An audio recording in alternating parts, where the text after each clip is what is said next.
আসসালামু আলাইকুম। চলেন আজকে বাংলাদেশের ম্যাপের মধ্যে আয়াতুল কুরসি লিখি। তো প্রথমেই আমি একটা পেপার নিয়ে নিচ্ছি, তারপর আমার প্রয়োজন মতো ২-৩ টা মার্কার্স অ্যান্ড পেনস, তারপর আমি আমার লেখা শুরু করে দিলাম। তো আমি বাংলাদেশের ম্যাপের যে শেপটা আছে ওই শেপের মধ্যে আয়াতুল কুরসি লেখার চেষ্টা করেছি। আপনারা হয়তো অনেকেই কয়েকদিনে দেখেছেন অনেক সুন্দর, সুন্দর গ্রাফিটি, যেগুলো আমাদের অনেক ভাইয়েরা আপুরা তাদের অনেক সুন্দর, সুন্দর কারুকার্য দিয়ে করেছেন রাস্তার পাশের দেয়ালে বা অন্যান্য জায়গায়। তো সেগুলো মূলত ছিল গ্রাফিটি।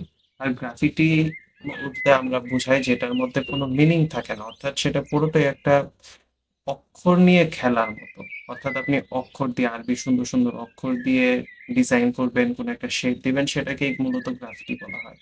এবং রাস্তার পাশে যেগুলো রয়েছে ওগুলোর মধ্যে ওরকম কোনো মিনিংফুল কিছু নেই এবং মিনিংফুল কিছু দেওয়াও যাবে না। অর্থাৎ কোনো আয়াত বা হাদিস লেখাও যাবে না। কারণ সেটা অনেক ক্ষেত্রেই বেয়াদবি হবে বা আয়াত অথবা হাদিসের যে সম্মানটা রয়েছে সেটা বেঘাত ঘটবে।